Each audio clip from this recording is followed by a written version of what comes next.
Hey, everybody, it's Eddie from Tokyo. This is your cryptocurrency update from Japan. And I did a little bit of a deep dive, not a big one, just a few hours. A deep dive for me is like 10, 12, 14 hours, sometimes 2 days. But this one, I think, brought me to the answer that I feel pretty satisfied with, and I was going to share it with you. So it's all about this Bank of America patent. They filed for something. Actually, the original filing date goes back to December 5th, 2017. The owner of the patent is Bank of America Corp in North Carolina. And it's interesting because the schematics cite the use of Ripple technology.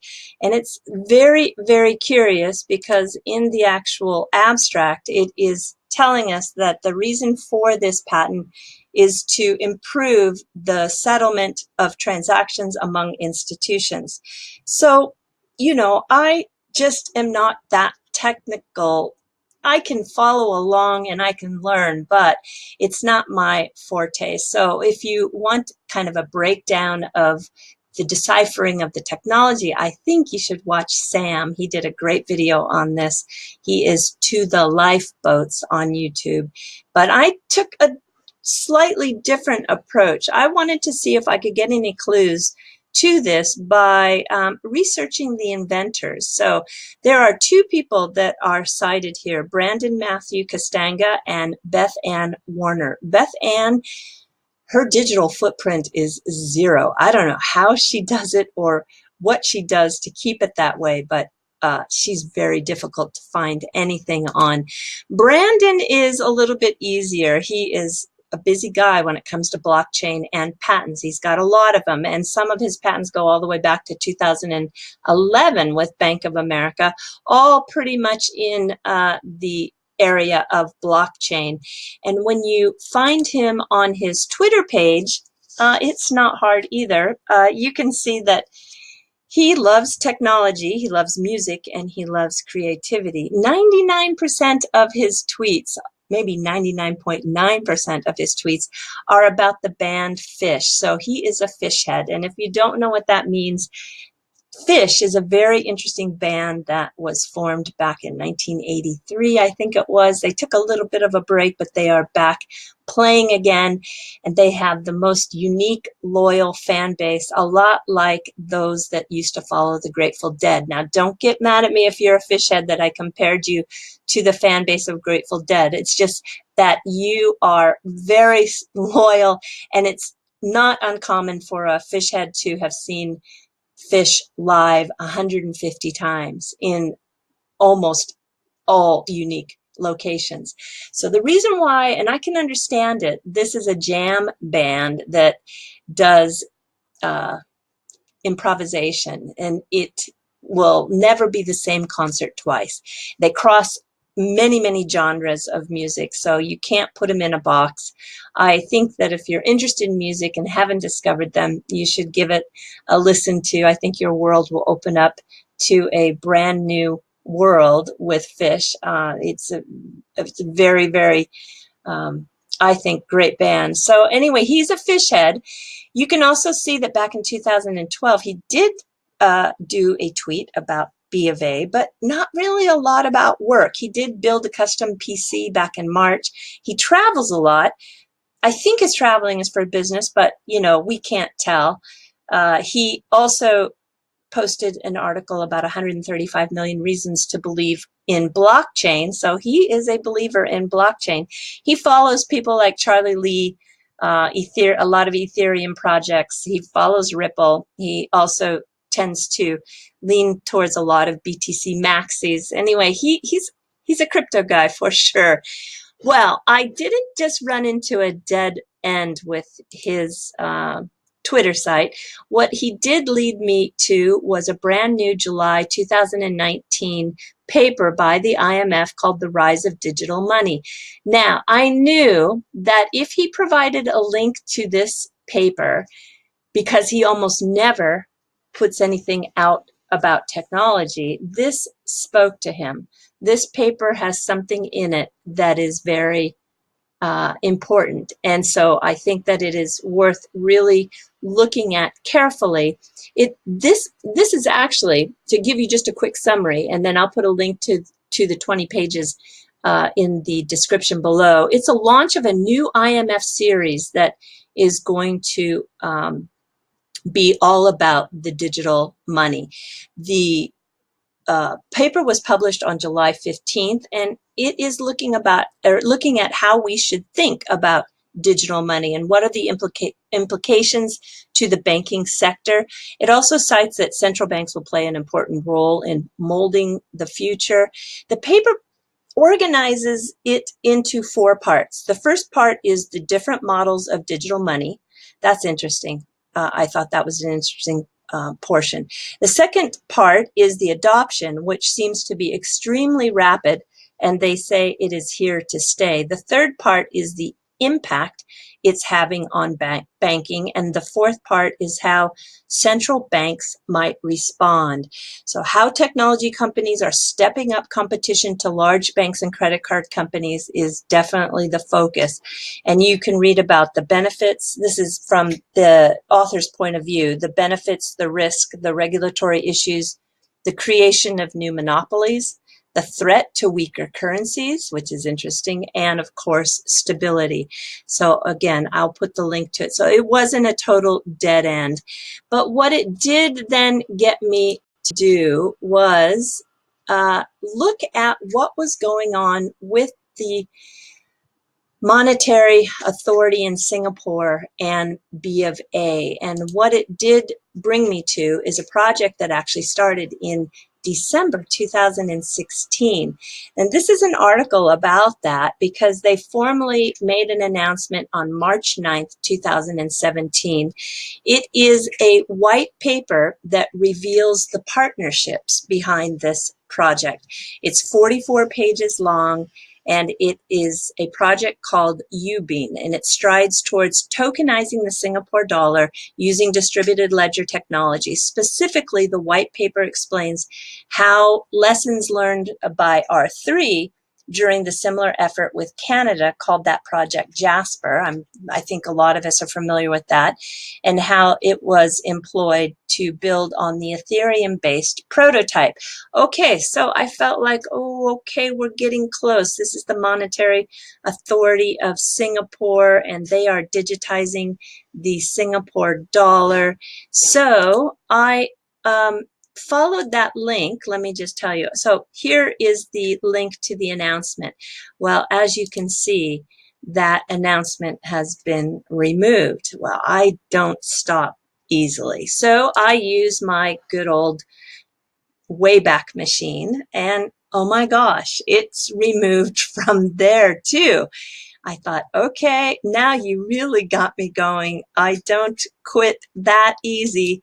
So I went to the website to try to find maybe a revised version, and I did find a revised version. This is the 9th of March 2017, but it's not the 44-page white pages, and it doesn't mention anything about Ripple. So I said to myself, well, this isn't what was mentioned in that article. This is something else that has been put up there.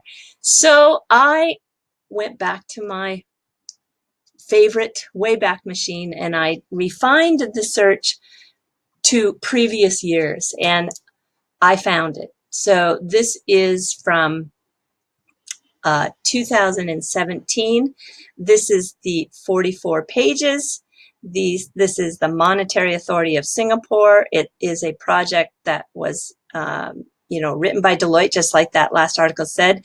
And you can see here that the Project UBean is a Singapore dollar on distributed ledger, and the report developed with the contributions of Bank of America, Merrill Lynch, etc. So I said, okay, I think I got it. Then I put in the search for the word Ripple, and sure enough, on page 27, it tells us that the prototype integrates Ripple and Stellar blockchain platforms to do that DLT. So I think that is what we're looking at. We're looking at a schematic that was part of this project, which is all about digitizing the Singapore dollar. And the Bank of America built this patent to support the project, which was to integrate the Ripple blockchain platform. So I think there you have it. At least it gives everyone a little bit, maybe a step towards the direction of if you want to go deeper into a dive. Yeah, so I'm gonna stop at this point, and if should anyone else pick it up, great. I can't wait to see it. And in summary, what do I think about that? Well, there are so many studies and projects going on with central banks out there. You know, we have to remember on June 13th, we learned about Finality, which has 14 banks, and they're tokenizing 5 different fiats. This is a project I am most interested in. But there are just many, many, many projects out there. So I think they're all doing their homework and they're learning while they're doing their homework, and they're putting a lot of effort into understanding this space. So yeah, that's what I think on that. Okay, I want to tell you about something that became, I think, known in the last 24 hours.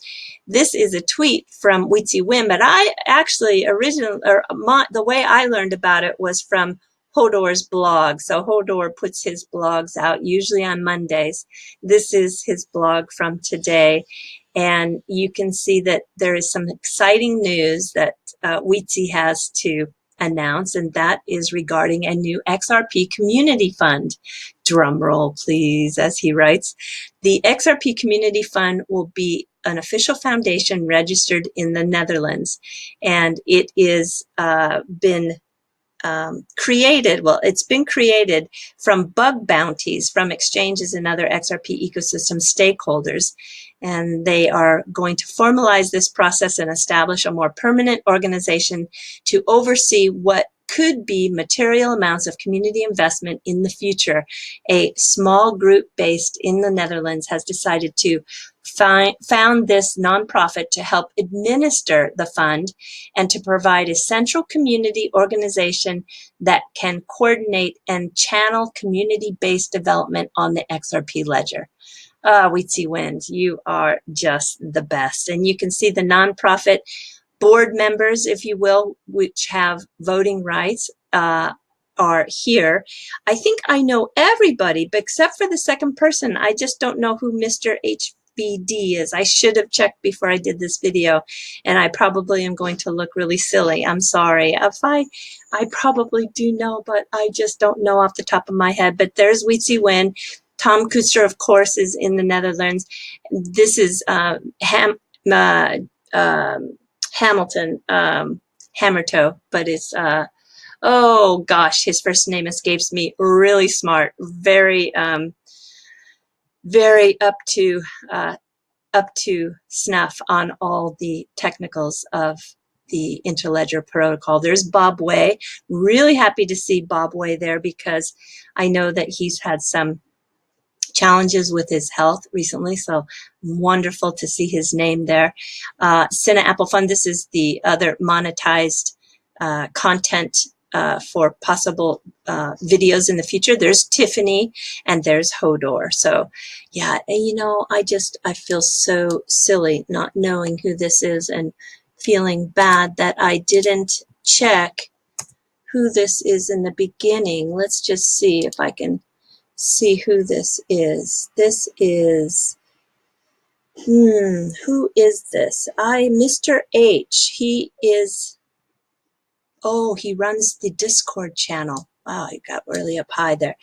So he is an XRP community blogger, author. Okay, so I'm really sorry. I don't spend a whole lot of time on Discord.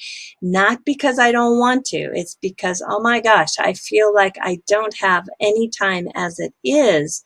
So I am so sorry that I'm not following your work. I will follow your work from here on out, and I will check out your blog. So I'm looking forward to it. So great. Hopefully a lot of other people also will discover you and follow you. All right, let's continue. Just the last thing is I still am getting a lot of requests this morning. When SBI VC trade? Well, go to the SBI Holdings website, and there are two places you want to check. You want to click on the news release portion, and you'll see that you can check out news release, which is organized by the month, or you can check out the press releases down here. This is another link. Now, here is what I want to show you, because I have purposely opened up the, there's nothing still. I purposely opened up here January because it was a month that there were a lot of announcements. And I never ever thought today, the 22nd, would be a day of announcement. Now, I could still be wrong because what? It's early. It's only 1:20 in the afternoon. We could still see something, but I want to show you about announcements coming out of Japan. Usually the press releases and announcements are not done on Mondays because we are one full day ahead of the rest of the world. And for business, they want to catch everybody in the world globally for those releases. So you'll see mostly releases come out on Tuesday, Wednesday, Thursday, sometimes Friday. So I just wanted to show you that in January, which had a lot of releases for SBI, the 7th, 14th, 21st, and 28th of the month were all Mondays. And with all these announcements, not one of them came out on the 7th, the 14th, the 21st, or the 28th. So just goes to show one more time that Mondays are not days for announcements. So will we see something on the 23rd in Japan, which is the 22nd for US? Yeah, very possible. Do I think it'll be Tuesday? Maybe. Do I think it has a higher chance for Wednesday or Thursday? Yeah, probably. But I do still think from this seat that they are on track, and we're going to see an announcement of that trading board going live. Okay. And do I have anything else? Yes, just please check the Twitter site. Let's give it a refresh and just see, because I think this is actually going to be the first place you're going to see it. No, nothing yet. I think it's going to be announced on the SBI VC trade site first, and maybe even from somebody in the XRP community in Japan who's on the actual trading site. All right, everybody, we're jumping to the fluff. So the fluff, for everybody who has joined recently and doesn't know what that means, it is a story about Japan, and I'm going to stick with patents. This is the Japanese gentleman by the name of Takamatsu. Yeah, Dr. Naka Takamatsu. And he is the most prolific inventor or patent holder in Japan. He actually, wow, you know, Japan has really done some amazing patents. The QR code is one. The selfie stick is another. The selfie stick actually was called the extender stick from the 1980s. It also has claim to fame for the car navigation system, the 3D printer. The 3D printer actually was built in the 80s by Hideo Kodama, and it was called a rapid prototyping machine. Anyway, the karaoke machine, of course, yesterday's fluff was all about karaoke. The bullet train, which is called Shinkansen here, that was something that Japan invented in 1964. They did it for the Olympics. And of course, one of the most recent inventions that I think has been a huge impact on so many different parts of technology is blue LED. So blue LED reduces energy, of course, and it's used on all types of screens, but it has really changed the world big time. This wacky, crazy man who's really fun and has a wonderful sense of humor about him, he is credited with 3,500 patents, like more than double of what Edison held. And he says he did the floppy disk, not IBM. He takes the claim for that, although I think IBM will argue that. They gave him the rights to claim the patent for the floppy disk head cleaner, but he also claims he was the first to invent the floppy disk. He's quite a character.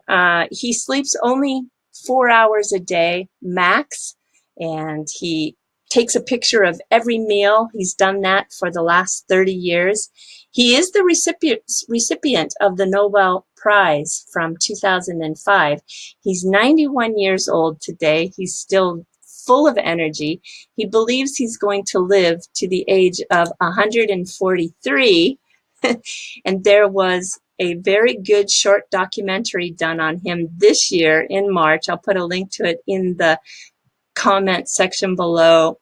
He says he does his best thinking when he's underwater. He thinks that depriving the brain of oxygen allows him to have these bursts of creativity. So he invented the pad of paper and pen that can write underwater, and that's where he does a lot of his thinking. And he also, because he was diagnosed with cancer, but even though the doctors gave him only 1 year to live, and he has outlived that 1 year by many, many, many years, he created this machine that is called the Gan robot. Gan is the word for cancer in Japanese, but he calls it the Gan robot. And it uses a terahertz radiation. Terahertz is on the spectrum somewhere between a microwave and an infrared light. It penetrates through cloth or leather without the same damaging effect as X-ray. If you do a little bit of research, you can see the Cornell University does a lot of research in this area. And also there are some scientists out of Russia that, this is a new article from May 27th, the discovery about terahertz radiation and the benefits in biomedicine. So it's kind of interesting. I am, it's a whole nother world. The things I learn when I do these fluff stories, it's kind of fun. So if you are interested in that, there you go. There's your lead. All right, everybody. Yeah, do take care. Okay, sayonara for now. Bye-bye.